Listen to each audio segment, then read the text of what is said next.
Inside the Birds is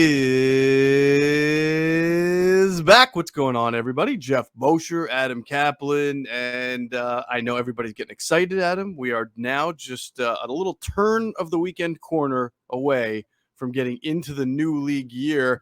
Now, that hasn't stopped the NFL from just inundating us with a lot of news. I mean, hitting us over the head with a 2x4, hacksaw Jim Duggan style, with a whole lot of quarterback movement this past week and a lot of things that we're going to get into. We'll talk about that, the impact that it had on the Eagles or didn't have. Got some pro day news, of course, some free agency news, as again, the start of the new league year begins with the tampering window Monday, 3:00, correct? 3:00 Monday? Actually, no, it's 12. It's 12 p.m. Eastern on Monday. Oh, that's right, 12 p.m. Yeah. This is when, if you're an agent and you have a player, let's say you have a player in the Eagles, you could shop him legally. It's called the open negotiating period. It's the real term. And you could shop him to other teams. By the way, all agents do it. They can't be hit for tampering. Teams can. Agents can do whatever the heck they want. The league has no jurisdiction over them. Right. There's a saying in the agent business: if you're not cheating, you're not trying. That's just what you do. That's what you should be doing. That's what the combine's for. Right. That agents, there's one agent, I love it, who calls it the Cheaters Convention. The combine. I won't say who the agent is, but it's an agent that people know. And anyway, it's just funny. It's one of my favorite lines of all time. Cheaters Hotline for sometimes with teams that use burner phones. Some teams do that to get when they want to do when they're trying to work on deals and so forth. Yeah, it's funny how that works, but.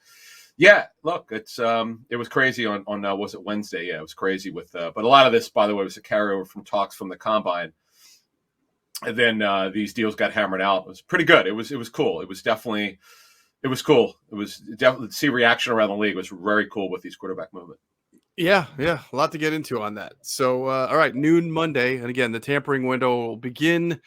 Now, I remember the first year they introduced this, nobody followed the rules, like they still don't now. And then something happened in year two. Year two was the only year where you actually had to wait until Wednesday for terms to really become announced for the big name guys. And then the following year three, and ever since then till now, everybody's like, yeah, screw that waiting. We're just going to start, and revealing. Like, why were we wait? It's almost like they looked at the year two and they're like, why did we do that? What purpose did that serve? Let's just get it out there. Funny story. Right. Funny story about that. So the first year, whenever it happened, I was I think at ESPN, I don't know, 8-10 years ago or something. But I remember texting with a prominent agent. He goes, "Hey, what are you hearing?" I was like, "Man, nothing's happening." It was that Monday, maybe. Actually, it may have. It was definitely not starting Monday that year. It might have started on a Friday or Saturday or Sunday that this open tampering situation was happening. Right. And he goes, for some reason, teams are not showing their hand right now. It's weird. I usually have deals going right now. Right. And he goes, what are other agents telling me? I'm like, I'm getting the same intel. I was getting the same feedback. Yeah, it was kind of weird. And then what happened was, after the second year, as you were talking about, for us reporters, the way we had to term it was like, barring a breakdown in negotiations, Geoff Mosher will sign a deal with the Colts. Now, sometimes, depending on who we were dealing with, the agent or the contract negotiator, the GM or whoever, very, very seldom would be the player. But anyway, we wouldn't do terms, and then after that third or fourth year, everyone said, "Screw it, just do whatever you want to do." But it happens every year. I used to give this example. I used to list the ones where the reporter would put it out. I mean, they were right in theory. Schefter and I put out the Frank Gore story, which everybody loves to kill me on every year. Yeah. I love it. I actually play along and go, man, what a tenure Frank Gore had. What a great Eagles career he had. It was unbelievable. Right. He changed his mind. He said, I forget the way we termed it. It was 6 years ago. It was 16, I think. But anyway, what you do is, barring a breakdown in negotiations or a change of heart, blah, blah, blah, blah, blah, blah. So that's kind of what, and it happens every single year. One year there are like 3 or 4 of them that change their mind. It's crazy. Then I go so far back covering this league. Remember Sam Adams, a D tackle? Oh God, he was enormous. Right. Yeah. He I'd have to look it up. Maybe he was leaving Seattle to go to Baltimore, or vice versa. But I remember he changed his mind at the last minute. I didn't report it; someone else did. Uh-huh. I always remember. I learned a big lesson from that one because I was working on it. Someone beat me on it. I was Right. like, always give yourself some wiggle room because guys can change their mind unless it's signed. It's agreed to. That's why you'll say, as a reporter, agreed to a deal. Agreed You to. can't Yep. sign till Wednesday at 4:00 anyway. Right. So, and another thing, The most recent example, I think, is Anthony. We talk about Anthony Barr a lot. oh, Didn't he great one. agree with Yeah. the Jets Yes. a couple of years ago? They were going to sign him and Mosley, CJ Mosley, in the same offseason and put this killer linebacker core together, but then he backed out at the last minute and wound up re-signing with the Minnesota Vikings. That was a So, shocker. yeah, it happens now. Every once in a while. It was shocking. I remember that. I remember talking to the Vikings, and they were so sad that he was going to sign with the Jets because he's such a very unique player. We talked about him with Greg Cosell, folks. If you haven't heard our intel with Greg Cosell, we've talked about Anthony Barr. He came out of UCLA as a big time pass rusher, very athletic and long, and they made him into a strong side linebacker to fit Zimmer's scheme, which the Eagles, by the way, run a lot of what Zimmer does. Not the blitz packages, though, none of it, but coverages in certain roles. And look, they made him a highly paid Sam linebacker in Zimmer's scheme just to fit a role, but he's not. They don't really use him as a pass rusher. Right. But the Jets, whoever, it's been so long, I can't remember who the coach who wanted him there. But when he changes, I mean, they were like jumping for. They were like they couldn't believe it. Like it was like a best friend who left. It was like a marriage or so. Jilted lover. But he changed. Yeah. Well, I think he was probably sad that he was going to sign with the Jets too. That's why. Yeah, right. I want. It's funny you say that. You have to wonder if that's what happened. He's like, why am I leaving a team that's a perennial winner to a perennial loser? Back then, they're still not winning for like whatever the discrepancy of the money was going to be. Was it going to be that big in the long run that you were going to just go play for the Jets? So there you go. Those are examples of guys who changed their mind. And I always say agreed until it's signed. So anyway, there you go. All right, you mentioned Greg Cosell. Thought we had a really good, productive, one of our best breakdowns of pass rushers on his show, The Intel with Greg Cosell. It's up on the podcast platform, and it'll be out Friday on YouTube for anybody who wants to catch the visual version of it at 6 a.m.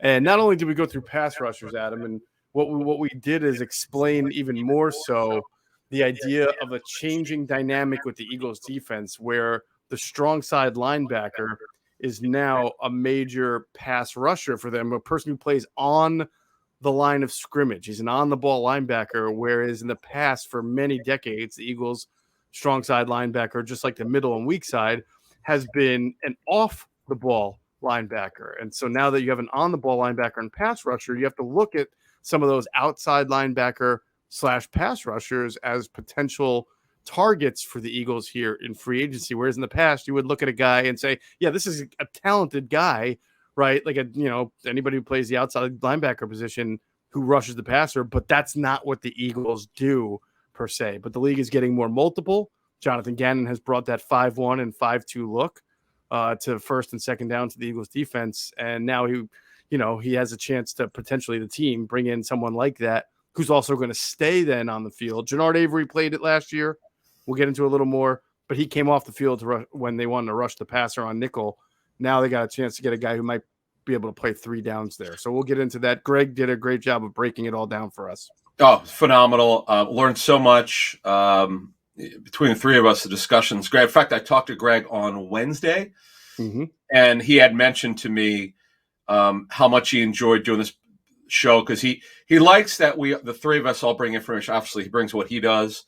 Right. From an intel standpoint. And, you mentioned the strong side linebacker job. It didn't.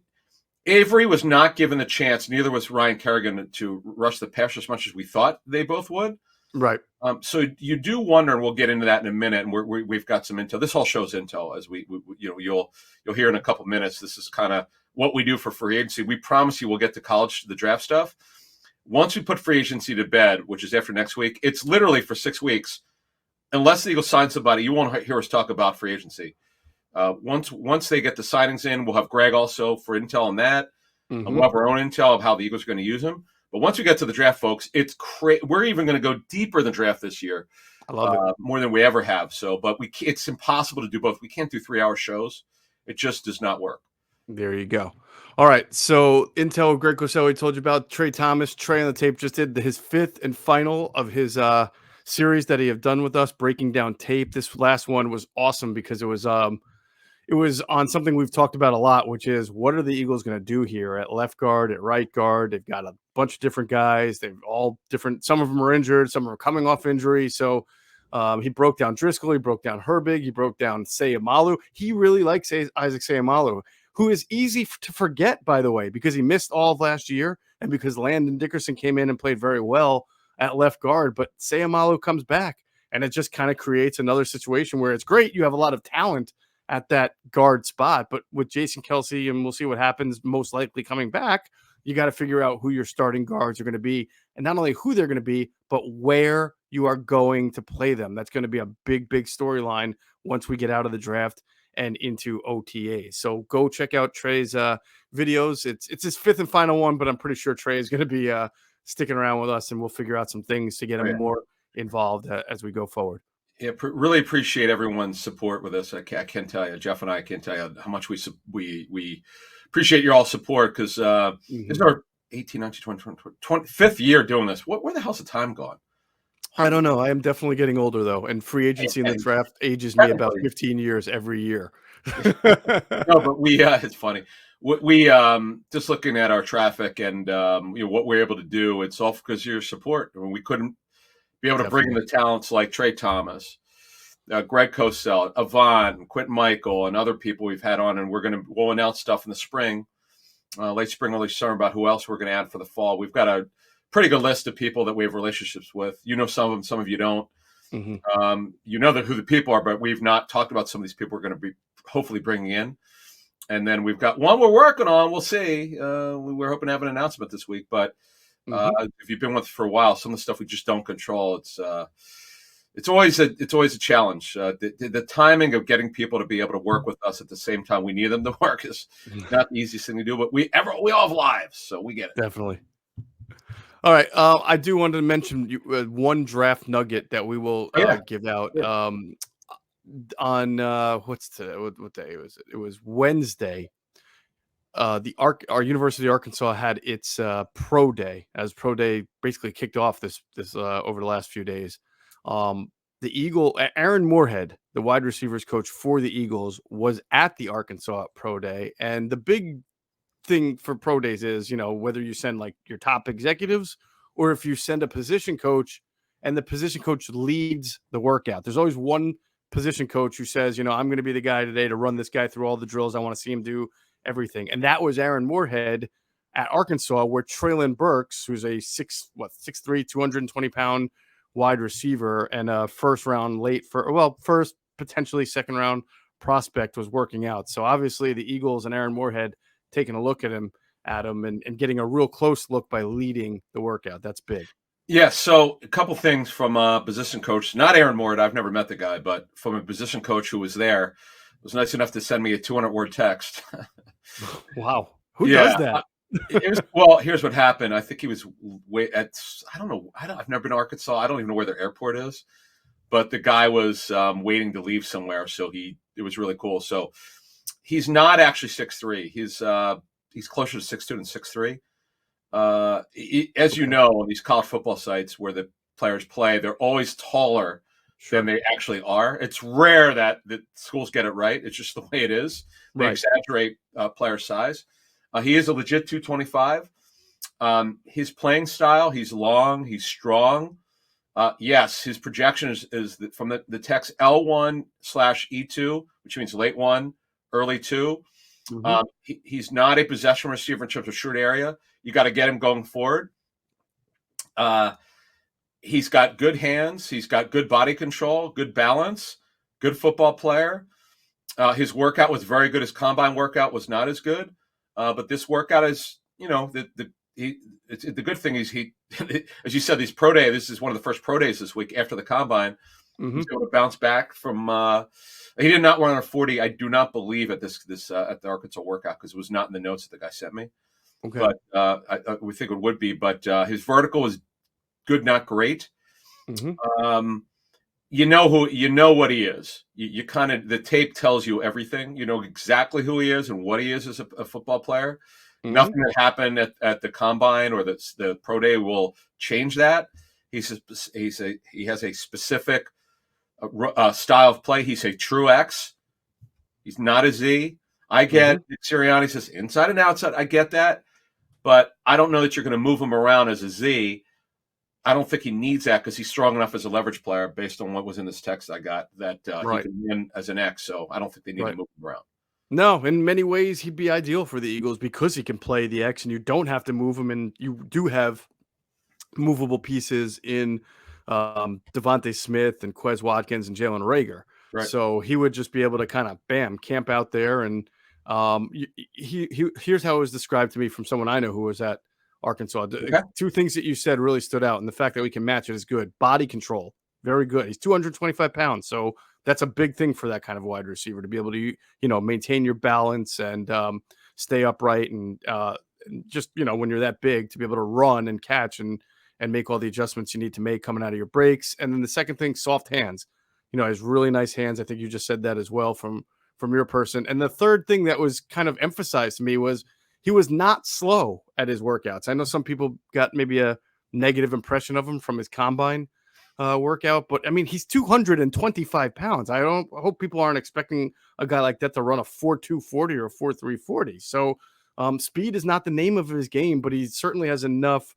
I think you and I were talking before. He's sort of a second gear type guy down the field. Like he's not going to be explosive coming out of the breaks in short areas, but once he gets going, you're going to be able to make those connections with him. Yeah, he can't really throttle down. Not that Metcalf's more talented, but Metcalf, the one issue that Metcalf has is he has trouble throttling down. You have to get him going forward.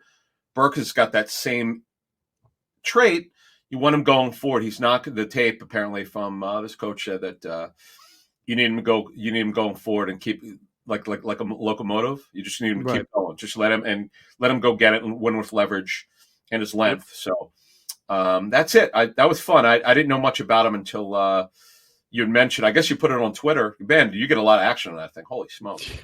People love pre-draft news. So yeah, it's great. Yeah. I cannot wait for our draft coverage. It's free agency's a pain in the ass, to be honest with you. It's fun. I love it, but we don't. There's just the draft coverage is static. It is what it is. Whereas free agency could move. This could happen. That could happen. It changes everything. So yeah, I really look forward to our draft coverage. All right, we're going to move on to some other items. First, I want to let everybody know, if you're a hoop fan, the latest offer from DraftKings Sportsbook, which is an official sports betting partner of the NBA, is too good to pass up. And I'm talking between the legs 360 windmill good. New customers can bet just $1 on any team and get $150 in free bets if they win. It's that simple. DraftKings Sportsbook customers can also bet on the NBA with same-game parlays. Combine multiple bets from the same game for a bigger payout. The more legs you add, the more money you can win. DraftKings is safe, secure, and reliable. Best of all, you can deposit and withdraw your cash whenever you want. And by the way, you can't be a paid employee of the NFL or an NFL team, right, if you want to do that. Download the DraftKings Sportsbook app now. Use promo code ITB. Bet just $1 on any NBA team and get $150 in free bets if they win. That's promo code ITB at DraftKings Sportsbook, an official sports betting partner of the NBA. Must be 21 or older. Pennsylvania only. New customers only. Minimum $5 deposit. Restrictions apply. In partnership with Meadows Racetrack and Casino. See DraftKings.com/sportsbook for details. Gambling problem? Call 1-800-GAMBLER. Did I take a little shot there? I guess I was taking a little shot. Well, guess what? Let's start with that. We didn't have it on the rundown. Just real quick. As an NFL employee, obviously you can't bet on football, but you can play fantasy football, I think, for up to $300. Is as much as the first prize you're allowed to handle. Mm-hmm. So obviously it's low money, but yeah, you can't do prop bets. You can't do. I remember talking to someone who works for an NFL team who was talking about this to me, but I don't even know now. I don't know if it's changed. I haven't asked in a while, but I just Calvin Ridley. I know a lot of Eagle fans. He also had the personal issue, which. I don't know nobody knows what it was. Hopefully he took care of it. Yeah, hopefully. But you take him off he's under contract, but he's not getting his 11.1 million this season. You take him off the scoreboard, man. It does change because I believe he would have been moved. Someone would have traded for him. I agree. But the value for him, because forget the gambling thing, just because he took time away, and who knows what it is, we don't know. I'm not even going to guess because we don't know. But you just have to know that if you were going to trade for him, you had to know. You had have to know what happened, and B, could you trust him to play football? Because you can't give up decent draft compensation for a guy if you don't know he's going to show up. Mm-hmm. That's the thing for this is sometimes I think fans play a little fantasy football like, oh, I want this guy, this guy, this guy, this guy, and this guy. Well, for free agency, this is not the draft. This is different. You're trading for signing someone else's players. There's a reason why these guys become available. Right. That's why, as Bill Polian told us last year, free agency is fool's gold. That's why he was really involved in it. Mm-hmm. He just felt like it's better when you know your own players. Yes, the Eagles in 17. I don't know. I don't know who their pro personnel people were then, but they did just an enormous, incredible job of assessing character. Mm-hmm. It seemed like everything worked. Whereas sometimes, as you know, man, it just doesn't work. In 2011, it didn't work at all. No. You were covering that team, man. You know the dream team. You remember that. I mean, it was a nightmare. So, look, you got to be careful when you're bringing someone else's players in. No doubt about it. So, as far as Ridley's contract, what happens is it gets this year's contract gets moved to next year, right? He'll come back next year and he'll be on a 1 year, the 5th year option on the 11.1 mil, right? Yeah, it's actually 18, 19, 20. It's actually he'll be on the 4th year, not a 5th year, because they just carried over. Oh, 18, that's right. Okay. Yeah, 18 was his first year, so it's 11.1 and change. So, man, he's so gifted. But here's the thing: before we move on to the quarterback stuff and the intel we have, in terms also of how the Eagles were impacted, Ridley did not play that well actually before he took the leave of absence. Now, part of it could have been the change in offensive scheme. I don't know, with Arthur Smith coming in, that everything was different. But he was not playing at that high level. Most people are expecting a monster year from him. He was not putting up monster numbers. In fact, he was completely frustrated week 1 against the Eagles. They just shut him down. Right. But his numbers were not that big as you would have expected before he left the team. So, wait, clear something up for me again, because he's played in the league 4 years now. 18, 19, 20, 21. Right. So this coming year would have been his 5th year option. Yeah, right? Okay. So then next year will be his his 5th year option. Because, 18, 19, 20, 20. He just completed his 4th season. Okay. He didn't play a whole lot, but it was technically his 4th season. 18. Yeah. You're right. This would be his 5th year. Yeah. And he is suspended without pay for the entire season. Yeah. Right. 11.116 million. And I mean, it's not really, I hate to say it's a positive, but the Falcons get it rebated to their cap. Right. And they had Matt Ryan's contract, because they restructured last year just to get under the cap. Mm-hmm. I mean, this is not going to be a Falcon show, but this is what happens. Right. When you do this. If they trade him, the cap hits 41 million. I mean, it's just ridiculous. They can't. They could half it at post June 1, but without post June 1, it's actually 42 and a half. Oh, right, because he had signed his contract. Is that he was on an extension? Yeah. So what happened was, okay, gotcha. They converted his signing bonus. They converted his base to a signing bonus last year of 21 million. Right. That jacked up his cap number to 24.912 million this season, and his cap number next year. His cap number this year. Well, the proration is when you add both the proration and base salary, gives him a cap number this year of 48.6 million, and the restructure because remember it jacks up down the line, and his cap number is over 43 million for year 2, which is last year was deal in 23. So this is what happens when it's unbelievable. 42 million in proration, total cap numbers combined for 2 years, 91 million. This is what happens when you keep credit card spending. Mm-hmm. It's crushing. Could they trade him? Yeah, but they're gonna take an enormous cap hit. That's why they've been so praiseworthy of Matt Ryan. Right. It's funny. They haven't ruled out trading him. Terry Fontenot, the GM, didn't completely rule it out. And I know so many teams need quarterbacks, which you're going to get into in a minute. But cap, it's just ridiculous, these restructures. Hey man, we're in an era of taking ridiculous cap hits. You know 35 what? At this point, and I think the Eagles winning 9 games last year probably will make people think that it's not as long as you can get million. yourself some decent replacements, that Yeah. it's not as bad as it. The ends justify the means, and the Oh, reward oh, far outweighs the risk. we got to get into this quarterback stuff. I got to tell you, and give the Eagle again. I can't emphasize this enough. You got to give this coaching staff credit for getting them playoffs. I understand people. Someone made fun of me and said, "Do you look at their schedule?" I get it. But you got to beat the teams that are on your schedule. Yeah. Okay. I Yeah, just you can give them credit without yeah making it bigger than it is. I mean, yeah. I they mean, nobody knew what to expect from this team the owner. What did that Geoff year. always say? He's a transition year, right? And they to make the playoffs in a transition year is pretty important, pretty big. That's Yeah. we'll see what they do Yeah. this year, but hey, it is what it is.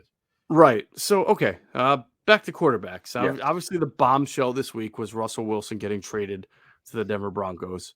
Um, I, I have so many thoughts on it, and Oh, I think it's pretty clear based on this move and the ensuing reports is that he was not a fan of the East Coast and was never going to come here.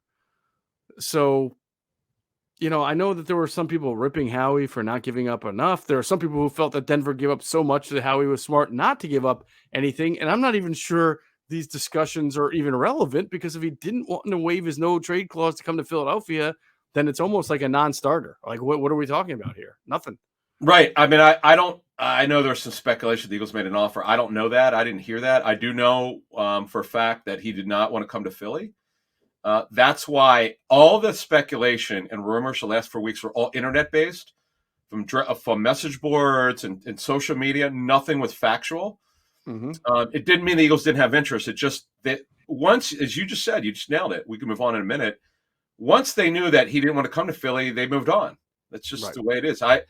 I'd be shocked if there's a credible reporter out there who says that the Eagles made an offer. I mean, I should say shocked. I'd be surprised. Mm-hmm. How do you make an offer when you know the player doesn't want to come to Philly? I mean, unless there's something out there that we're not aware of. I was looking into it before the trade, Mm-hmm. and it sure seemed to me like it wasn't going. That's why we hadn't talked about. We hadn't talked about this in I don't know how many weeks. Wilson and the Eagles. I just Mm-hmm. kind of based on what we had heard that it was highly unlikely to happen, and then of course we'll get to the Wentz thing. So here's the thing you got to understand before we get to the Wentz situation being traded back to the division. uh, you got to understand that the Broncos GM wanted Aaron Rodgers, but he was not available. Okay. Correct. Right. It's not like a failure. If a guy's not Yeah. available, he's not By available. the way, he wasn't available last summer. They wanted Rodgers in the worst way, I was told. Yeah. George Payton was in the obviously in the NFC North for a couple decades with our friend Rick Spielman. Right. So he knew, and he got I don't know, I mean, 1A, whatever you want to call it. So, and by the way, why do you think Brian Gutekunst, the GM of the Packers, said that he got no calls on Rodgers up to last Wednesday? I'm going to say the combine. The reason is Mm-hmm. everyone knew he was going to come back that Rodgers would come back to Green Bay. He made it clear. He was on the record saying how good his relationship was with Goody, the Mm-hmm. GM. Mm-hmm. It just killed the trade talk. There was nothing going on with Rodgers. Right. Now, his agent David Dunn smartly did some background work and made sure he had something going on.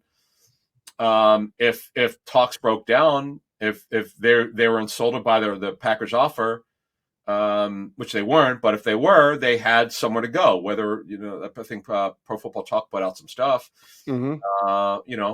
But the fact of the matter is, so you take Wilson off the scoreboard, you take Rodgers off the scoreboard, and then the one that I think so let me throw it back to you. What was your reaction when you saw the news come out about Wentz being traded to Washington? Oh man, my reaction was, "Wow, how desperate is Washington?" I mean, we knew they needed a quarterback, but the desperation there was palpable. That was my first reaction. But I real quick, before we get off the Russell Wilson thing, I just want to bring up 2 points on Sure, Russ. sure. One, there was this kind of growing opinion in Philadelphia that you don't go get Russell Wilson and give up these assets because he's not going to cover up all of your holes. Well, the Denver Broncos were not better by either record or head to head than the Philadelphia Eagles. The Eagles went to Denver and beat them, and the Eagles had a better record than the Broncos. And Russell Wilson said, okay, I'll play there. So, and people now think that Denver is a real viable Super Bowl candidate with him. So I think that goes to show that I think sometimes people overthink it. You get a chance to get a franchise quarterback, a game-changing quarterback like Russell Wilson is, and there's no substitute for that. It's invaluable, and you can have holes. The Broncos will have holes, but they're most likely they're definitely better positioned as a team with Russell Wilson than what they had at quarterback, which means they're better positioned overall as a team, and so would the Eagles have been had they been able to get Russell Wilson. If you grade on a 10-point scale, they went from a 2 to an 8. I'm not saying a 10 because Wilson was unbelievable. He was on pace to set an NFL record for touchdowns for a season until I'm told Pete Carroll micromanaged their offense in the middle of 2020. He had 28 touchdowns, I think, after 8 games. And then Pete does what he always does. He says, I'm done with this. We need to run the football. And their defense was terrible. It wasn't Brian Schottenheimer's fault. And obviously, Schottenheimer and Pete Carroll had philosophical differences. I wonder what those were. We can figure that out. But the fact of the matter is, last season he was not good. Now I know he broke his finger. He wouldn't play great before that under Shane Waldron, who's back. Now the negative on Wilson is sometimes he can be difficult to coach. He doesn't always listen. His big issue, according to people I've spoken with, he holds on to the ball too long. That's why I know their offensive line's not very talented, but if let's say you were a coach and you want it out of his hand in 2.1 to 2.3, you're going to see a lot of 2.7 to 3 seconds. That's just the way he is. No more than 2.5. He does this constantly. He does things on his own sometimes, which will drive coaches crazy. But the guy's still best deep ball thrower in the National Football League. He's incredible with it. He doesn't always take checkdowns, as we know. He's another stubborn quarterback. But the big reason why he was traded, Russell Wilson and Pete Carroll do not see eye to eye on the offense. They never have and never will.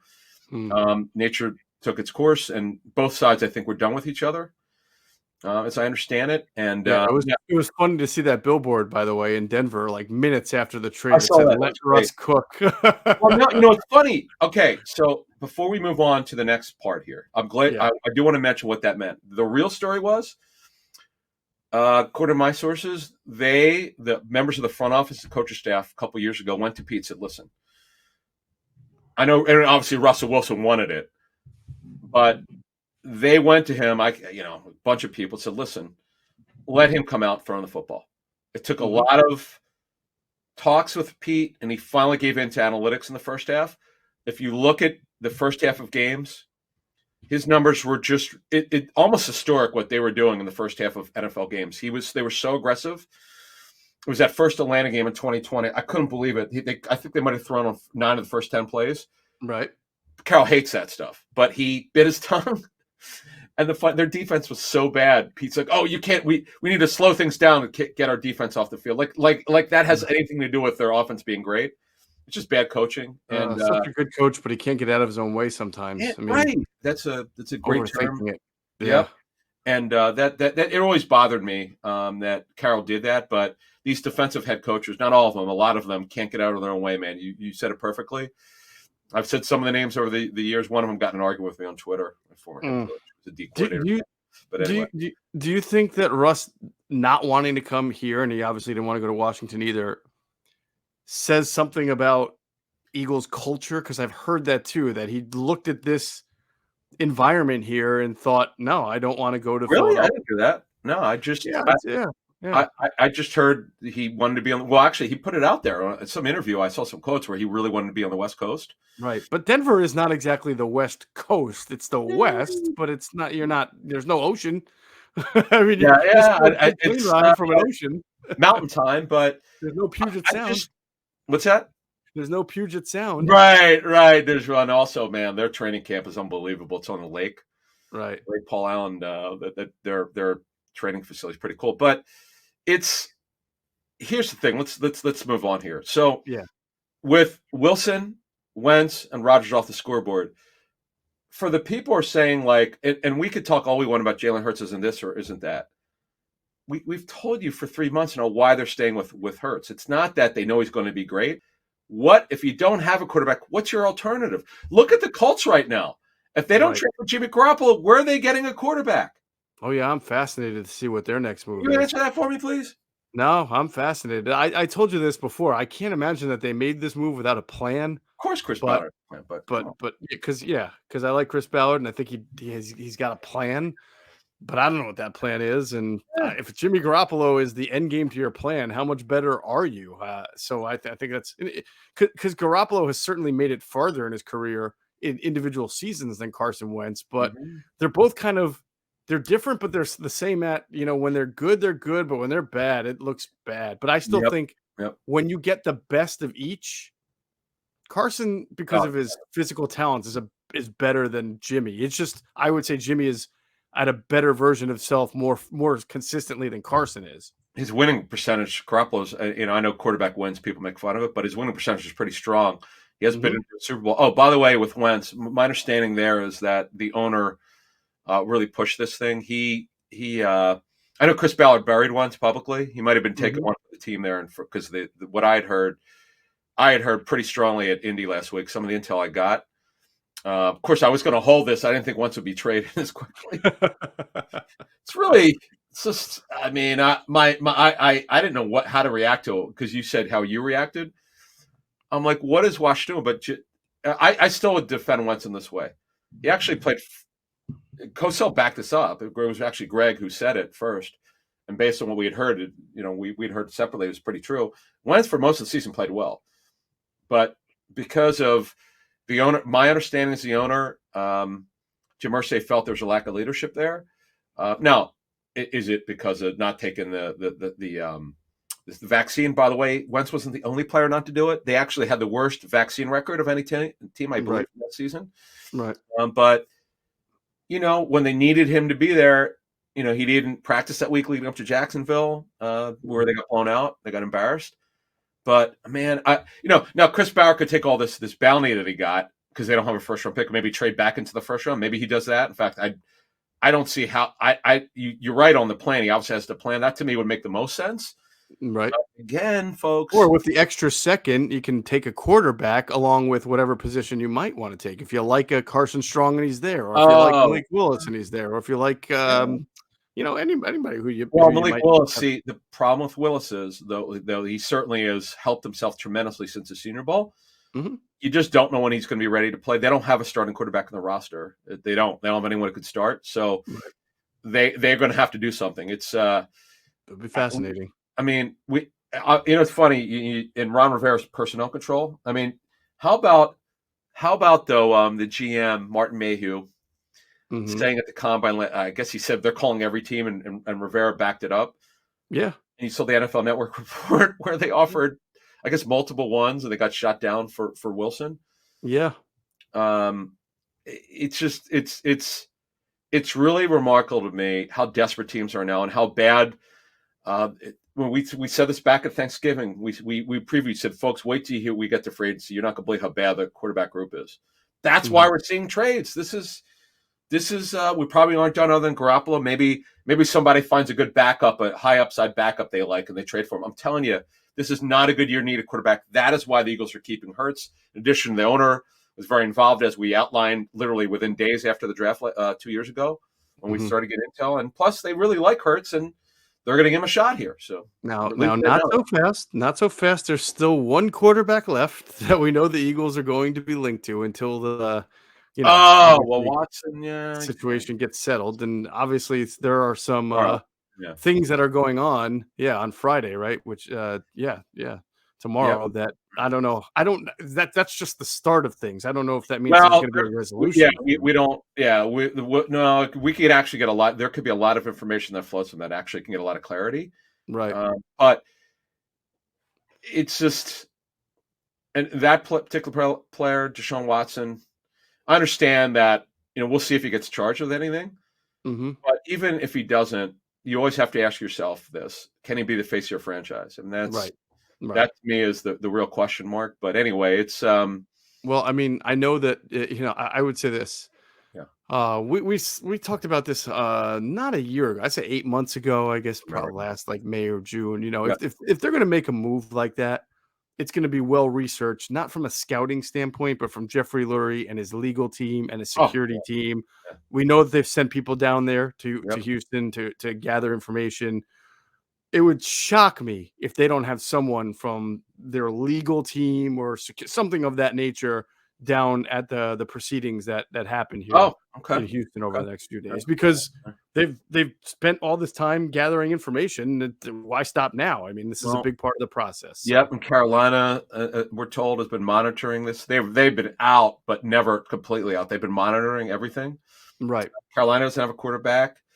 Uh, Depending on what you hear and what you believe, I mean, they're legit 9 to 11 teams that still don't know who their quarterback is for sure. right, Just this is the first time I could ever remember, certainly since we started the show in the spring of 18, that demand has outlived supply for quarterbacks. It's just they're not developing enough quarterbacks to meet demand for the 32 teams, and this is why um, quarterbacks are going to go higher than we probably expect. It's not a normal year. This is the worst in 21 years I've covered this business. I've never seen it so bad, mm, and this is it why is. Ron Rivera did what he did on Wednesday. This is why, not that the Packers shouldn't want the MVP back, but this is why Russell Wilson. This is why George Payton wanted Russell Wilson. And if you don't have a quarterback, you got to get one, as you said earlier with the Colts. You're right. Ballard's got a plan, but this is not a good time to need a quarterback, man. You're going to have to overpay for these quarterbacks in the draft. Indeed. All right, let's get into some free agency with that on the horizon. First, we want to tell everybody to check out our friends at phlsportsnation.com, enhancing the fans' experience with their coverage of all Philadelphia sports teams. For the fan, by the fan. That's their motto. Make sure you check out all their great coverage and content at phlsportsnation.com, or you can find them on Twitter at phlsportsnation. We'll pause real quick now for a word from our great sponsors, including our friends at Sky Motor Cars. And if you head out to Sky Motor Cars in Westchester, PA, make sure you tell them Adam and Geoff sent you. You will get a great deal. Guess what? There are more What's up? Eagles, I think, who just got more Sky Motor Cars. I don't want to say there's at least one starter, if not two, just were there, and I believe we don't want to say anything for Brett Shoulder because I don't know if it's official yet, but we know that a couple guys were there, and I think at least one of them got a car. Oh, nice. And they're in Westchester. They do such a great job, and they're so fair. And as I've said, man, by the way, if you're selling a car, this is like the best time of your life to sell a car because Oh my God, yeah. it's unbelievable what people are getting for cars. So much so, it's funny. I thought of selling my car. But the problem is, as I was saying a couple shows ago, the problem is if you need a new car, there's no bargaining anymore where you can get so much under MSRP. Hell, you have to pay over MSRP. I'm not getting a new car. Hell with that. Yeah, no, same thing with the house. I could sell my house right now and make a real good the point house. on that, but then I have to buy a house, and then I have to overpay for the house I'm buying by twice as much. So it's not. Have you ever seen anything like this with the housing market? No, It's crazy. People are like arguing, and if you want to sell your, we don't talk about this before. We don't have a sponsors for selling houses, but it is unbelievable. We welcome anybody. I know we love them. Yeah, we love it. Yeah, if you're a realtor, yeah, we love it. It's unbelievable what people are getting for houses. It's good for them. Yeah, good time to be a flipper. Yep. All right. So the Eagles have a couple of in-house guys. They still have got to kind of get squared away, right? The restricted free agent guys that we've talked about, which are Boston Scott, Alex Singleton, and Greg Ward, and Nate Herbig. So that's 4 key guys there. Now, if they're not going to tender a guy on, do they announce that, or is it just like we didn't tender you? You're just a free agent. Okay. Yeah, so restricted guys rarely get. It would have to be. I guess it would have to be like if they don't tender Boston Scott, which seems logical, based on what the 2.4 and change. We put that information out on our last show what the exact tenders were, but Yeah, I don't know if, but I don't think they would announce anything. I don't remember them ever But if you announcing. do give a tender to a guy, you Yes, you would do that announce. before the start of the league year, right? Yes. In fact, the old rule was a week before. That's what I thought. So Yeah, I'm and they kind of stopped surprised doing that. they haven't announced anything on Nate No, Herbig. no. In fact, we'll give you a little scoop here, a very small one, but it's important. Yeah. Andre Chachere, we're told, is tendered as an exclusive rights free agent. Why it's important for him?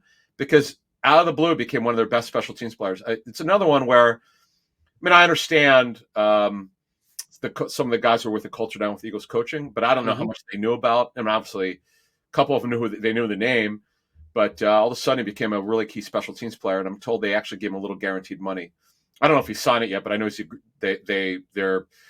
they've more or less they're working towards it and should be done within the next couple of days. So, okay, I mean, that's a small, very minor note, but no, but it's good. You're right. He was a really key special teamer, and he's another guy. Again, they're very thin at safety. did And he even play? if they sign guys, he plays that sort of safety nickel hybrid. That I was going to bring that up. He's a guy that gives you versatility on the back end. So if you lose a safety or a nickel corner, he can come in and spot you there. He did that last year. I forget which game he came in instead of I think at nickel instead of Zach McPherson. It was a little surprising to see that at the time.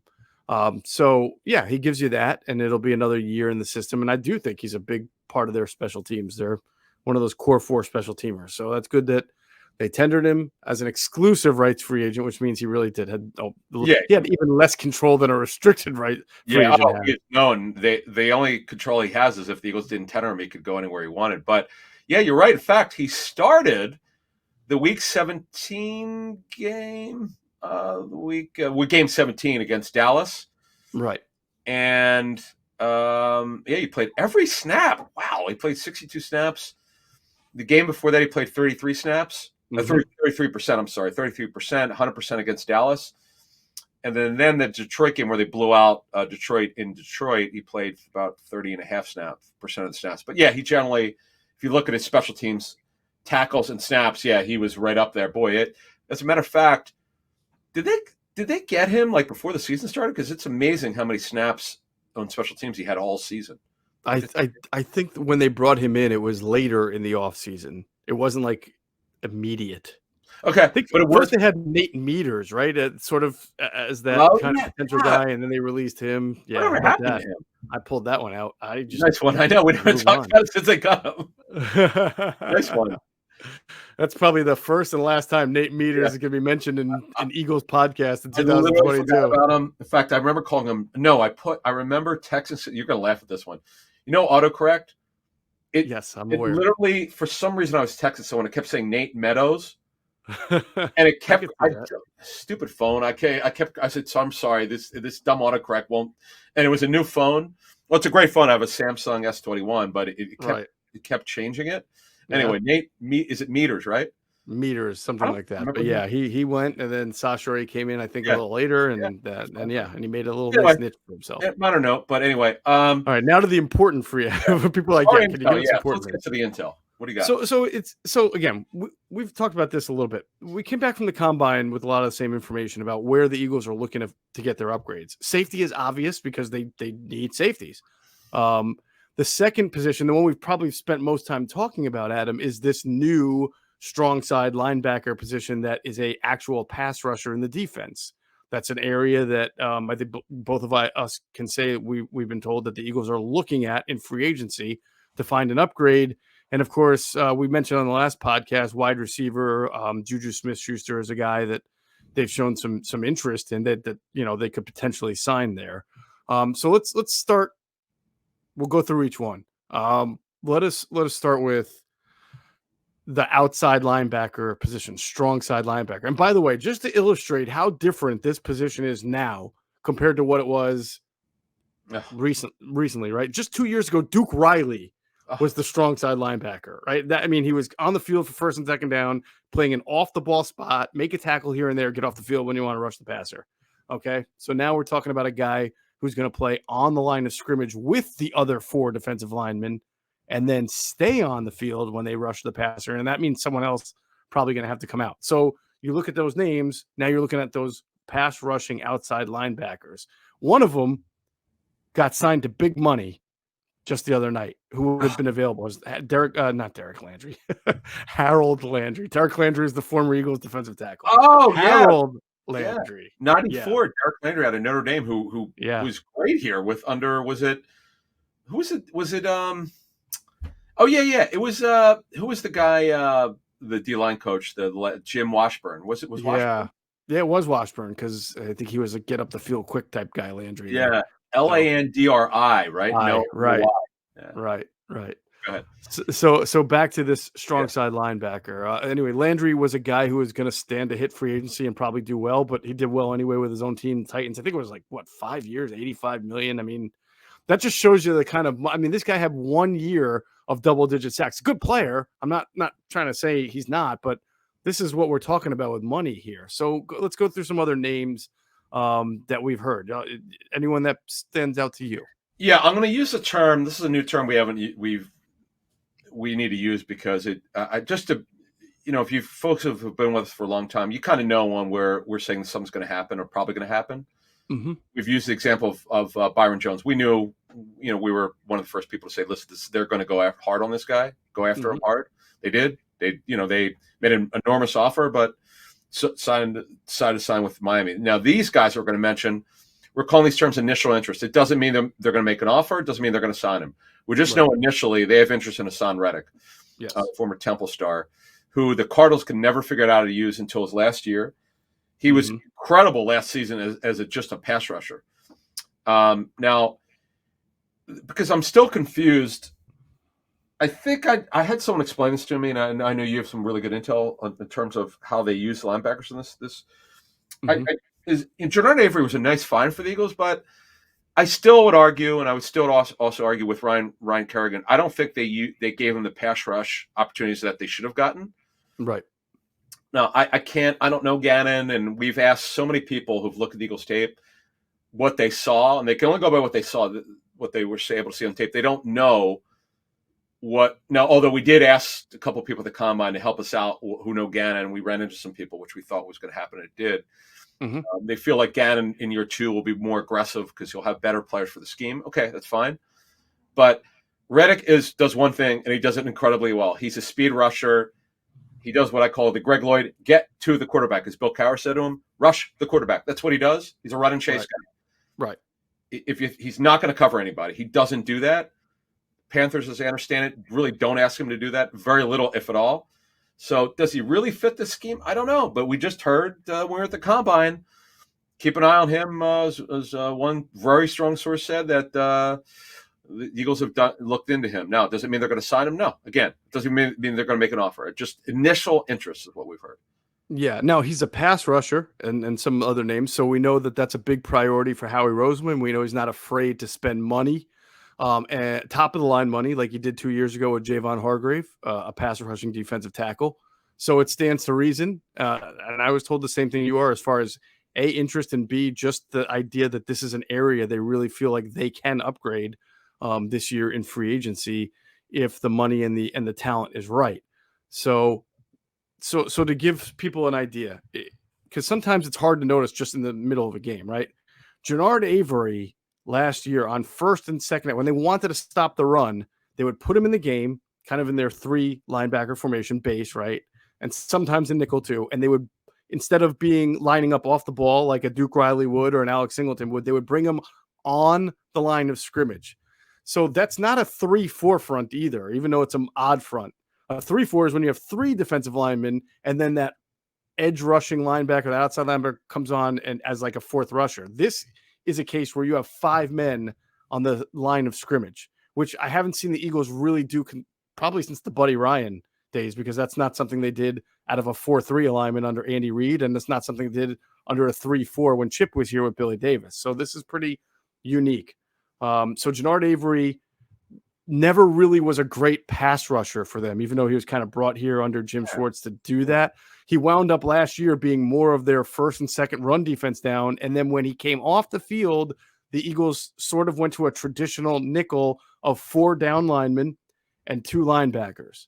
So if you bring in a guy like Hassan Reddick, okay, or any guy that we might mention after that, this changes a lot of their dynamic, because you're going to want to keep him on the field to rush the passer because that's really what he does best, right? But you're not rushing with 5. So you got 5 rushers, but they're not 5 rushes. If you rush with 5, that's a blitz. I don't see them being a heavy blitz team. So it means that, let's say it's Reddick. He's on the field. Josh Sweat is on the field. Those are your 2 edge rushers. And then your interior rushers are Javon Hargrave, and now we get to a discussion. Who's the 4th guy? Is it Fletcher Cox? Is it Brandon Graham, who gets kicked inside like he did in 2017? Is it Milton Williams? We've just named 3 guys who are pretty good, and one of them's going to have to come out. Now, Brandon's coming back from an injury, so maybe it takes him a little while. I don't know, but I think we've talked already about Fletcher Cox's future and his fate here. Yeah. So if they wound up putting money into a guy like this, you do have to question whether someone is on the way out. Yeah, you're right, and I'm just telling you, Reddick. To me, he's a nickel pass rusher. That's. But they're going to wind up paying him too much to be that. You know, I agree with you. He's probably best at that, but yeah, you're going to pay him through a contract worth 12 to 15 million. Yeah, it's going to be a big number. He's really fast. He's not a run guy. He's not a drop and pass coverage guy. He's a rush the quarterback, run and chase. This is what he does. Right. I see the fit as a pass rusher, but this scheme and I know there's going to be changes. There's going to be adjustments to the scheme. We know they're coming. We don't know exactly yet. It's too early, but I get it as a pass rusher matches. I just don't. We'll see if it happens. I don't know, man. I'm a little bit. We've got good sourcing on this, but I'm just a little bit. Right. I can't imagine it's going to happen, but I've been wrong before. I don't see them spend this kind of money for a guy who only does one thing, because Gannon wants these guys doing this and that, and he just doesn't do that. Well, again, he would probably do more things. You just have to question how good of a run stopper he is when he's really more of a pass rusher. But again, if he's your 5th defensive, if he's your 5th guy in the line on 1st and 2nd down, all he's really doing is like what Gennard, kind of rush hard off the edge and redirect the running back or make the tackle if he comes your way. It shouldn't be that difficult. And again, if he's going to give you 11 to 12 sacks a year, like he's done the last 2 years, 12 and 11 and a half, that's pretty good. If you're looking for a contract comparison, last year, Carl Lawson got a 3-year, $45 million deal. I think that's probably a safe neighborhood to think that $15 million a year he got. Yeah. Wow. Yeah. Well, that, and he tore his Achilles, unfortunately. In fact, he was having a great summer. The Jets were heartbroken because he looked like he was going to be exactly what they thought. Yeah. Remember, their ends were supposed to be Lawson and Vinny Curry, right? I remember they were 43. Yeah, you're right. Yeah. So you're right. I mean, it might be an overpay. We've seen that happen in free agency. You can question whether he's worth it, but again, Lawson had 20 sacks in 4 years. I mean, that's not a whole lot, and he's got 3 years, $45 million. So Hassan Reddick has 22 and a half sacks over the last 2 years. And by the way, Lawson's $30 million guaranteed. It's all fully guaranteed in the first 2 years. $30 million fully guaranteed. It's signing on a 3-year deal. Man, I don't know. We'll see. I'm not saying it won't happen. We don't know. This is kind of. I mean, it's not. I mean, free agency really starts on Monday. We'll see if they get involved, but I don't know. The Gannon scheme is so different from anything we've seen here. In fact, it's Howie Roseman, as he said it, is their GM last week in the Combine, about how that they got their first year under their belt and this with Gannon, and they understood the scheme better. It's completely different from anything they've ever seen with this team. So it's interesting. As a matter of fact, I wonder, because they gave Josh Sweat the ability to play wide nine some in the second half of the season, wherever it is, Reddick or somebody else, if they actually spend money on this position, I wonder if they play some wide nine with that guy. We'll see. Well, yeah, I certainly think when they get to their nickel again, after when they get to their 4-man rush, I think they're going to have Sweat and whoever that strong side linebacker, that edge rusher is, probably flexed out a little bit. Yeah, because I think Brandon will be coming back from the Achilles, and he functions well inside. He's built to be able to play inside, and I don't think Sweat and a guy like Reddick would be. So Yeah. Now, the next guy I want to talk about, Adam, might be someone who could be versatile. And this is a guy who I was told is viewed, the Eagles view him in the same way as a potential starter at the Sam position. Okay. And they believe he's a starting caliber player, and that's Emmanuel Ogbah, who has been with the Dolphins, but he's been kind of a journeyman pass rusher. I know he was with the Chiefs. He was with Dolphins, Chiefs, and somebody else. Browns. Yeah, Browns. Thank you, Browns. Yeah. So again, just like I've heard, doesn't mean they're definitely making him an offer. It doesn't mean that they're lining up and being the first team. But I've just heard that they view him as a potential starter and an upgrade at that Sam position. So we'll see if anything results there. But what is interesting about him is that Greg Cosell spoke about him in the segment that we did with him on pass rushers, and he feels that Ogbah does have enough body and length and size and flexibility to move inside on the pass rush. Now, I don't know if the Eagles would want him to do that. I'm just saying that's what Greg Cosell believes he has that. He has good length. He's from my own tape watching him, from what Greg has said, he's not a guy who generates a whole lot of pressure by himself, but he's very good in pursuit. He's got a lot of second motor or extra motor to him. He's heavy-handed. Greg used that expression, meaning he can get off the block of it. He's got good speed to power and gets off the block, but he just doesn't have a lot of moves. You don't see a whole lot of great pass rushing arsenal, which is why he's been on 4 teams now. Yeah, I mean, this is number 5 if he doesn't go back to Miami. And you do wonder, he's supposedly a high character guy, but you worry about why the guy keeps moving on. It's not good that he keeps doing that. You really do wonder. Because I think what happens sometimes is guys like this who are not high-end pass rushers, it's hard to justify paying this guy X amount of money. But the guy's he's also a good run defender. I think you were alluding to that, from what we understand. So that's an interesting. Yeah. He's got. We had some people on our message board on Facebook ask us about it, so we figured we'd talk about it here, and you have some intel on that. So it's interesting. Okay, there's another name. Yeah, so I mean, there's Reddick, and then there's Ogbah.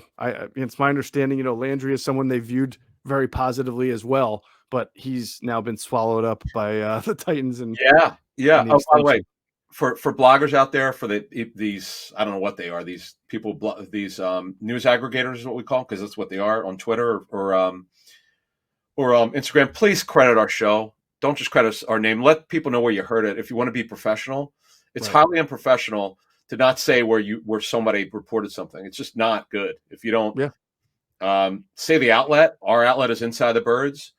Hell, I don't even care if you use my name or Geoff. Geoff's name's great, but just give us our show, our credit. It's ridiculous that people gave me all this credit for Juju Smith-Schuster. Could you give the show where you heard it? Yeah, ridiculous. I mean, I'm done going after these news aggregators because they seem like they're kids. One guy sent me a beautiful. Yeah, there's no accountability. I don't think they really care. Well, no, actually, one guy, and I wasn't going after the guy. The guy listens to our show and he heard it, and he did this on Instagram, and he wrote me a beautiful note. He apologized. Oh, that's nice. About it. I'm glad you owned up to it, but it's to the point where I don't. I mean, if I catch someone doing it again, we're just gonna have to call these people out on social media. I've been ignoring it for 6 months, but this one was really bad, like embarrassingly bad. And here's another what's even worse. One guy will do it, and then a bunch of these kids in high school or kids who are in college who are news aggregators on IG, they don't even listen to the show. They just take what someone else said. Right. It's embarrassing. You can't do that. Like, be better. Right. I'm done. That's enough. All right. Sick of me to talk about this. Yeah. All right. So one last name, and again, not sure how hot on this guy they are, but his name is out there as a potential guy who plays that position. Not as good of a pass rusher, at least statistically, as the other two, but the kid from the Chargers, please, I hope I pronounce this correctly, Uchenna Nwosu. Did I get that right? Uchenna Nwosu. Yeah, he's a good play. He's long. Yeah. He could play a variety of roles. He's played. He's playing in a 34. He's played in a 43. I know that the Chargers, as I understood it, because they changed their defense. Remember, it was 3-4 years ago. Then under Gus Bradley moved to a 43. Now under Staley, they're going to a 34. Stanley is going to want, and Brandon Staley, the head coach, who also calls their defense, and he's got Ronaldo Hill helping him as a D coordinator. Right. Their backgrounds are the 34. So the question is whether Nwosu fits what they want in their particular 34. But he's got speed. He's not super tall. He's just over 6'2", but he's got long enough arms, I believe. And for whatever reason, we'll see where he goes. We'll just see where he goes. I'm not saying he won't go back to the Chargers. But you had heard that the Eagles have some interest in him, huh? I had heard, yeah, like kind of an internal discussion and evaluation of him. So Okay. again, I don't know how aggressively I would say, but yeah, that's what I heard. Okay. Let's go. Yeah. So, and that's basically the four, I don't want to say the four major ones, but those are, well, three, I guess, with Reddick, Agba, and then, yeah, that Nwosu. Let's talk now safety. We've got some obvious names out there that anybody who needs a safety is going to want to get. Marcus Williams being one of them from the Saints, and of course, someone that Greg Cosell speaks very highly of in Justin Reed from the Houston Texans. By the way, these players can still re-sign with their teams. I mean, we'll see what happens. I know the Saints are in cap hell, but the Texans are changing. Their Texans are probably going to play a whole bunch of two deep coverage with under Lovie Smith. Yeah. So maybe they don't feel like they need the greatest safety in the world because they got those guys playing 20 miles away from scrimmage. But that would just make a really good safety and Justin Reed be available. So wait, go back up. So you've heard that the Eagles have some interest, or they've discussed it, or I've heard that they've discussed both of them, checking in on both of them, and I would expect yes. Marcus Williams or Nwosu and Reed. I didn't say Nwosu. I'm talking about safeties. Justin Reed and Marcus Williams. Okay, so wait, you go back. So you think it's so you mentioned Reed and Marcus Williams? They've done so Reed and Marcus Williams, yes. Oh, okay, all right. Yeah.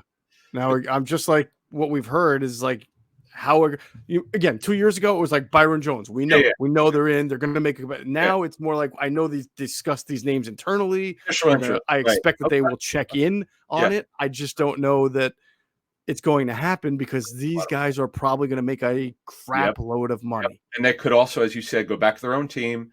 Right. Historically, so they did it with Malcolm Jenkins in 14. He got a market deal, wasn't over market. Justin Reed is probably going to be above market if he makes it. And Marcus Williams is as we were told, a good center fielder. We did some checking in from scouting sources around the league. He's a very good football player, but he's different from Justin Reed. Reed does different things. Marcus Williams does different things. And let me ask you this question, because I think you and I might be sharing the same brain on this. I do believe they're going to spend. If it's not these two guys, I do believe, unless, of course, the money is not what they want to spend. That could always happen. But if all things are what they want, I do believe they're going to spend on safety. That's kind of one of the things we got out of the combine where I feel, again, if the money's right, I do believe they're actually going to spend on safety and make you happy. How about that? No. I will not be happy until they actually stop having to spend big free agent money on safety and they draft one and hit on it. Draft a safety early. It doesn't have to be the first round or top 10, but that'll make me happy. Would second round make you happy on a safety? The second round would make me happy. Yeah, as long as they hit on him. I mean, so they missed on the kid from Temple badly. God, Jaquan Jarrett, you're dragging people down some bad memory lanes here. Yeah. You know, it's funny. I know Greg loved his ability to hit. Like he should have been a linebacker. Well, no, but Greg said the one thing he did best in college football, and it wasn't close, as an intimidator and a tackler and a box safety. The problem has changed. Yeah. And you can't draft a guy who cannot cover anyone. That's why I said he should have been a linebacker. It would have been great. Blow up the gaps all day long. You just can't. Yeah, he couldn't cover anybody. But anyway, so to your point on probably spending money at safety, I think we've talked about this a little bit off the air, so we can kind of bring it to light here. Just from talking to people in Indianapolis and then making some follow-up calls since we've been back, I get the sense that people who have interacted with the Eagles around the league feel like they can sense Howie wants to make a move, like a bigger move this offseason. Oh yeah. You got that too? Like, yeah. So we're sitting here talking about some of these names and saying, I don't know, this guy's going to make a boatload of money, and Howie really hasn't been that kind of GM over the last few years, and maybe this year will be a little different. It feels like people think Howie is a little more urgent this year to Um, really improve this team on a variety of levels? well, here's the thing: they have so much cap space, and honestly, who could they really like? If you're just gonna look at who they could extend, right? Yeah.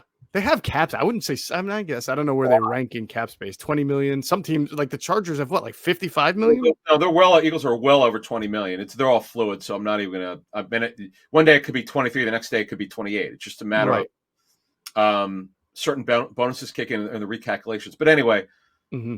I'm just looking over the roster. Like, who would you extend right now? They've pretty much No, they took care of that with the Goddard, Maddox, and Sweat trio and Mailata quartet last year. They don't. done, right? Now you could extend Miles Sanders, but it would not be like the Eagles to extend a guy who's had a big injury history. I understand, like you could get a discount deal. You could most likely get a very good discount because the Eagles have leverage here. Right. They've got the leverage here. They don't need to do anything. I understand their history is they would if this guy didn't have an injury history, they would go to his agent and say, "Hey, let's get this done." They would have probably Right. done it already, Right. but they don't have to. Sweat's been done. He got his extension. Yeah. There's just Maybe Hargrave is someone that they would want to extend because he has 1 year left. Yeah. yeah, you mentioned that a couple months ago. You're absolutely right. That would be now's the time. He's on the last year of his deal. He could get extended at some point. We're just folks. We're not reporting anything. We're just having a discussion. What makes Hmm. sense here? And then the other, you know what I don't know if they would do Slay again. I don't know if they need to do that because let's take a No, they real don't need to do that. look at what's that? They extended him last year or when they got him. I don't know that they need to add in Yeah, another year. it's funny. And what they did is they restructured his deal last year. They Yeah. converted his base into a signing bonus. They lowered his base salary to the veteran minimum of 1.075 million last year. Right. So I don't know if they need to do anything. To be Yeah. honest with you, they don't. Miles Sanders is obviously not going to get. He's eligible, but he's not going to get the I extension would this offseason, be I don't think. very surprised if they did. It just. I mean, I was shocked, and to this day, I still don't know why they did that last restructure with Alshon Jeffrey. That was just a Right. mistake. I don't know Now what they you know. yeah, they got to work out Jason Kelsey. I mean That's that's going to be they'll take they're in that's whether it gets done. I know they like from the only thing we know is they like to have this done if it's going to get done, and we expect it to get done. They like to get done by the start of free agency just to get clarity on what the roster looks like. right. That's just we don't know. That's all we know on Kelsey. But I fully expect him to be back. It would be a major upset if he retired. I just based on what we do know about his health. He Yeah. was. Did you hear? He just I did the heard morning show for WIP the other day. yeah. He did a really good job. He's very funny. He's very dry, but he's very funny. He's He great. is. He is. Um, but look, that's pretty much it. That's I don't know if there's any other in terms of Yeah, no, I think. Well, wide receiver. I think we kind of went through the names last, but Juju Smith-Schuster, we expect them to have interest in. A guy named Richie James from the 49ers, who is a wide receiver, but also a return specialist. And I would add Christian Kirk to that list. I heard that they had, again, a name that they've internally discussed. And oh, by the way, guess who coached him in college at Texas A&M? Aaron Moorhead. Yep. How about that? What a guess. Now someone who has been said that I look like, or vice versa. you look like People Christian have said Kirk. that I look like not Christian, Aaron Moorhead. Oh, really? Okay. Yeah. Really? Do you see any resemblance there? Uh, Moorhead 6'4". Got the bronze skin, the big schnoz. We both have big schnozzes, He's I know he seems like a very nice guy, but Christian Kirk, I've always been a fan of his, but to me, he's more of an NFL number 3 receiver than a starter. Yeah. Pretty high character guy, competitive. He's had some injuries. I know some people said he's been an underachiever. I mean, it wasn't like he was a first round pick. What was he, a third round pick? Maybe? Is that right? I believe it was a second or a late second or a third. Yeah, I remember when he came out. Kirk, okay, you're right. Second round pick, 5'10" and 3/10 of an inch. Mm-hmm. Vertical slot guy. He's a Z. He can move. He can. Yeah, he's as I understand it, he's more of a Z. Oh, okay. He to me just don't see too many 5'10" guys lining up on the outside anymore. But yes, yeah, he can. He every once in a while you see them throw it to him deep. Yeah. I don't know. 47th player over on 18. I don't know what he would be looking for in a contract. Again, this is free. There's so many receivers out there. Yep. This is an interesting name, and obviously the match with Moorhead makes some sense. But good player, but I know some people because he was a second round pick think he's been an underachiever. I mean, it's a little strong, but Right. he's a tease. Like he'll get on a roll and he fades. But again, he's a kind of guy in free agency. You have to understand what he is and who he's been as a receiver. He's not a. I don't see him as a 80 to 90 catch a season guy. I think he's somewhere going to be 45, 50, maybe 60 if he's got to play 60, 70% of the snaps. But he's a good player. Certainly. Yeah. Yeah, I mean, to really put a cap on this, of all the names we've mentioned, and by the way, there's 1,000 more guys out there that are free agents that I'm sure the team is also discussed internally. I just don't know who they are, but because that's the way free agency is. You tend to kind of grade everyone and check who checks your boxes and not. But I don't love, to be honest with you, all the names that we've talked. I like in free agency getting either a 1-year veteran to fill a hole and give you depth, or a young guy on a second contract, kind of like they got with Hargrave, like they got with Malcolm Jenkins, like they got with Brandon Brooks. And a lot of the names that we just discussed here, I don't think necessarily fit that. I mean, Marcus Williams or Justin Reed would. So at safety, yeah. But some of the pass rushers, like an Agba or a Reddick or that we talk, or even Christian Kirk, I guess that would be a second contract. I don't know. I just don't love some of the names that we've discussed here as players who I think are going to be like franchise changing free agent signings. I mean, if they're going to me, that's just me. Well, if you sign a safety now, Kirk, the good thing is this past season he had to fill in or to play more snaps because Hopkins got hurt. Mm-hmm. So he had a career high 77 receptions. Right. But he's also missed 2 games in 20. He missed 3 in 19. He missed 4. Now, I know in 19 and 20 he was injured. 18 his first year. I don't know if it was because of injury or just because he didn't have. It was his rookie season. I don't know. It was because he didn't have a role and they had him inactive. But to me, this guy's a mid-level free agent. No better than that. You have to know what he is. With Marcus Williams or Reed, if they actually pursue these guys, this is big money. This is. Could be above market, and those two guys are yes. Those two guys would be sort of franchise changing type of signings. Right, and they could be above market because they will have a ton of interest. Mm-hmm. I'm very fascinated to see what Roseman does with all this cap space. It's been a while, as you said. It'll be fascinating to see if they go gazintas to the wall for one of these players. There you go, and that's where it would make sense if people get the sense that he's willing to do something big this year in free agency. All right, we'll see. We'll have more Monday morning. Monday morning podcast will be even more of a preview and may have even more names locked down and ready to go for the start of the new league year. That's going to do it for this episode of Inside the Birds, the leading podcast in Eagles Intel. Big thanks to our producer, Hunter Brody. You can check out his work on YouTube. The channel is called Sports Talk with Broads. You can also check out his website, broadsmedia.com. And as always, we thank you for flying with us inside the bird.